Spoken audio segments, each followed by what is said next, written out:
Welcome friends, passing मंत्रा में आप सभी का एक बार फिर से स्वागत है। पासिंग मंत्रा एक एजुकेशनल प्लेटफॉर्म है जहां पर हम आपको इंग्लिश सिखाते हैं। तो आइए आज के टॉपिक की तरफ हम बढ़ते हैं। आज हम पढ़ेंगे एग्जेक्टिव। एग्जेक्टिव क्या होता है, इसका उच्चारण देखिए। इसका उच्चारण एग्जेक्टिव, इसका अर्थ होता है, हिंदी मीनिंग होता है विशेषण। विशेषण मतलब विशेषता बताना। अब देखिए हम इसे परिभाषा में समझते हैं। जो शब्द वाक्य में नाउन या प्रोनाउन की विशेषता बतलाते हैं, क्या करते हैं? जो शब्द वाक्य में नाउन या प्रोनाउन की विशेषता बतलाते हो उन्हें हम क्या बोलते हैं? एग्जेक्टिव। अब देखिए उदाहरण के तौर पे हम समझते हैं this is a yellow book, मतलब यहाँ एक पीली किताब है। तो यहाँ पर क्या करा, हमें बताया कि यहाँ एक येलो पीली कलर की बुक है। ये एक नाउन के बारे में बताया, तो ये क्या हो गया? हमारा एग्जेक्टिव हो गया। ठीक है, आपको समझ में आया होगा। हम आगे की तरफ बढ़ते हैं। टाइप्स ऑफ एग्जेक्टिव्स, ये सभी टाइप्स यहाँ पर लिखे हैं। हम इसको समझाएंगे तो वीडियो बहुत लंबा बन जाएगा, इसलिए हम इसको एक एक करके समझ लेते हैं पहले ही। एग्जेक्टिव्स ऑफ क्वालिटी, इसका उच्चारण एग्जेक्टिव ऑफ क्वालिटी, इसका अर्थ होता है गुणवाचक विशेषण। अब इसकी पहचान क्या होती है?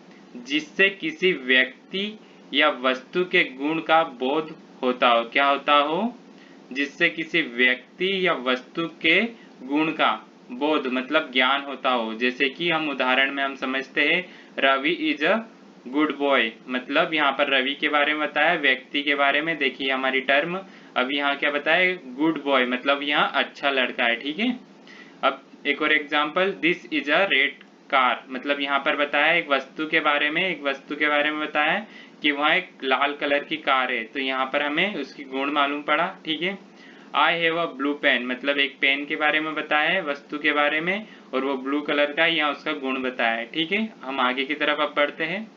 एग्जेक्टिव्स ऑफ क्वांटिटी, मतलब इसका उच्चारण एग्जेक्टिव ऑफ क्वांटिटी। अब इसका हिंदी अर्थ क्या होता है?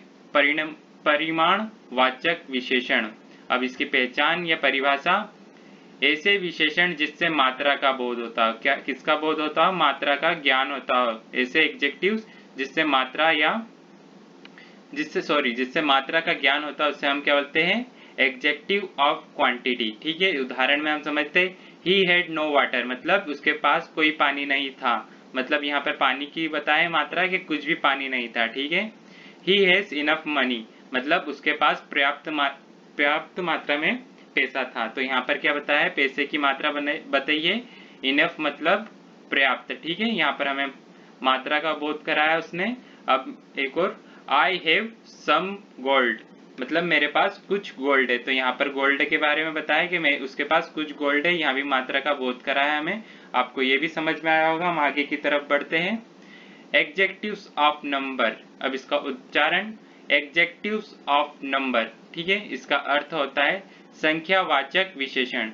अब इसकी पहचान परिभाषा क्या होती है? जिससे किसी व्यक्ति या वस्तु की संख्या का बोध होता है। क्या होता है? जिससे किसी व्यक्ति या वस्तु की संख्या का बोध होता है उसे हम एग्जेक्टिव्स ऑफ नंबर बोलते हैं। उदाहरण के तौर पे हम समझते हैं आई हैव सम बुक्स, मतलब मेरे पास कुछ बुक्स है। तो यहाँ पर उसकी मात्रा संख्या बताइए। ठीक है, सी हैज 3 फोन्स, मतलब यहाँ पर बताया उसके पास 3 फोन है। तो यहाँ पर इसकी मात्रा बताइए किसकी? फोन से की। ठीक है, यहाँ पर आपको समझ में आया होगा। आगे की तरफ हम बढ़ते हैं।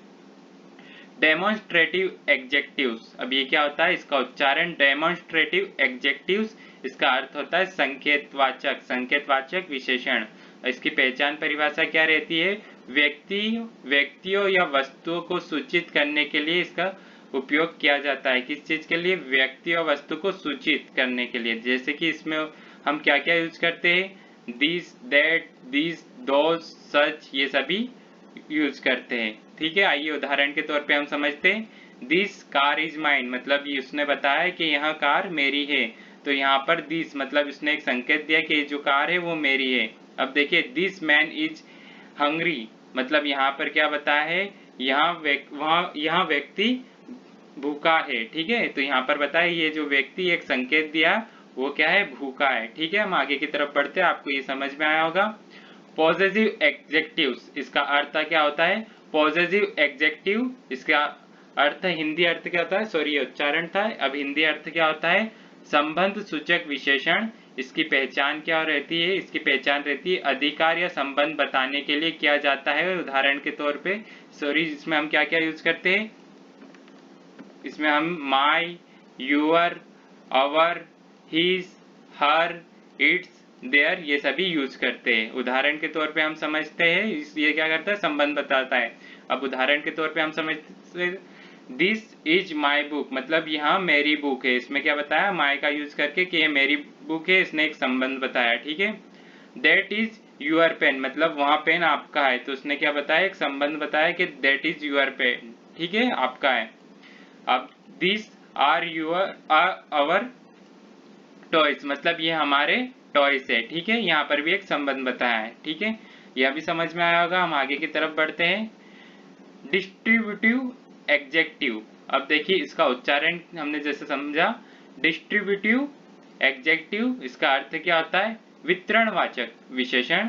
अब इसकी पहचान जब ईच, एवरी, आइदर और नाइदर के ठीक बाद किसी नाउन का प्रयुक्त रहता है, मतलब कोई नाउन प्रयुक्त रहता है, जैसे ईच, एवरी, आइदर और नाइदर के ठीक बाद कोई नाउन प्रयुक्त रहता है, तो हम उसको बोलते हैं डिस्ट्रीब्यूटिव एग्जेक्टिव बोलते हैं, ठीक है। उदाहरण के तौर पे हम समझते हैं, either of you is intelligent, मतलब आप में से कोई एक इंटेलिजेंट है, तो यहाँ पर हमारा नाउन का यूज करा है और यहाँ पर आइदर का यूज करा है, तो आपको समझ में आया होगा। अब देखिए एवरी बॉय कम हेयर, मतलब हर एक लड़का इधर आ जाओ, तो यहाँ पर एवरी का यूज करा है और यहाँ पर एक नाउन का यूज करा है, तो ये भी आपको समझ में आया होगा, डिस्ट्रीब्यूटिव एग्जेक्टिव। अब हम आगे की तरफ बढ़ते हैं। इंट्रोगेटिव एग्जेक्टिव क्या रहते हैं, इसका उच्चारण, इंट्रोगेटिव एग्जेक्टिव, इसका अर्थ रहता है प्रश्नवाचक विशेषण। अब इसकी पहचान क्या रहती, वाक्य में प्रश्न का बोध कराने के लिए किया जाता है, क्या रहता है, वाक्य में प्रश्न का ज्ञान कराने के लिए किया जाता है इंट्रोगेटिव एग्जेक्टिव में। उदाहरण के तौर पे हम समझते हैं, विच पेन इज ब्लैक, मतलब कौन सा पेन काले रंग का है, ठीक है। Whose book is this, मतलब यहाँ किसकी बुक है, यहाँ पर हमें क्या क्वेश्चन हो रहा है, ठीक है। Which car is yours, मतलब आपकी कौन सी कार है, यहाँ पर इंट्रोगेटिव में हमने समझा है, ठीक है, आपको ये समझ में आया होगा। आगे की तरफ हम बढ़ते हैं। प्रॉपर एग्जेक्टिव उच्चारण देखिए इसका, प्रॉपर एग्जेक्टिव, इसका अर्थ रहता है व्यक्तिवाचक विशेषण। इसकी पहचान क्या रहती है, प्रॉपर नाउन से बने एग्जेक्टिव को प्रॉपर एग्जेक्टिव कहते हैं, ठीक है। कैसे, प्रॉपर नाउन से बने हुए एग्जेक्टिव को हम क्या बोलते हैं, प्रॉपर एग्जेक्टिव कहते हैं, ठीक है। जैसे कि इंडियन एक वर्ड हो गया, ठीक है, ये कैसे बना है, इंडिया से बना हुआ है, ठीक है। हम इसका उदाहरण समझते हैं, आई एम एन इंडियन, ठीक है, तो यहाँ पर क्या होता है, मैं एक भारतीय हूँ, ठीक है, तो यहाँ इंडियन कैसे बना है, इंडिया से बना है, ठीक है। जैसे यहाँ पर एक और है, हम उदाहरण समझते हैं, she studies in an American university, तो यहाँ पर क्या बताया, अमेरिकन यूनिवर्सिटी, तो ये कैसे बना है, अमेरिका से बना हुआ है, ठीक है। तो आपको ये भी समझ में आएगा प्रॉपर एग्जेक्टिव। अब देखिए हम आगे की तरफ बढ़ते हैं। इम्पेसिजिंग एग्जेक्टिव्स में इसका उच्चारण रहता है इम्पेसिजिंग एग्जेक्टिव, इसका अर्थ रहता है बला घातक सूचक विशेषण, ठीक है। इसकी पहचान क्या रहती है, वाक्य में किसी नाउन पर विशेष दबाव डालने के लिए, मतलब बल घातक, ठीक है, किया जाता है, क्या कहा जाता है, वाक्य में किसी नाउन पर विशेष बल डालने के लिए, याद रखना नाउन पर करते हैं, ठीक है। उदाहरण में हम समझते हैं, I saw him with my own eyes, sorry, I saw him with my own eyes, मतलब मैंने उसे खुद अपनी आंखों से देखा, एक जैसे बल दे रहे इस पे, ठीक है। It is his on idea, ठीक है, मतलब यहाँ एक उसका खुद का आइडिया था, ठीक है, यहाँ पर भी उसने बल दिया है कि यहाँ उसका खुद का आइडिया था। आपको समझ में आएगा। हम आगे की तरफ बढ़ते हैं। एक्सक्लेमेटरी एग्जेक्टिव, अब इसका उच्चारण देखिए, एक्सक्लेमेटरी एग्जेक्टिव, इसकी पहचान क्या रहती है, इसकी पहचान रहती है जब वाट का इस्तेमाल एग्जेक्टिव की तरह किसी एक्सक्लेमेटरी सेंटेंस में होता है, जैसे कि उदाहरण में हम समझते व्हाट एन आइडिया, ठीक है, व्हाट अ मास्टरपीस, तो यहाँ पर भी देख रहे हो आप, समझ में आ रहा है, व्हाट का यूज हो रहा है और यहाँ पर एक्सक्लेमेटरी हम पीछे या यूज हो रहा है, ठीक है। व्हाट नॉनसेंस इज दिस, मतलब यहाँ भी हमने समझा है एक्सक्लेमेटरी एडजेक्टिव्स के बारे में, ठीक है। आपको समझ में आया होगा। अब आपको अगर पासिंग मंत्रा से ऐसे ही जुड़े रहना है तो आप इसे लाइक कीजिए, शेयर कीजिए, हमारे चैनल को सब्सक्राइब कीजिए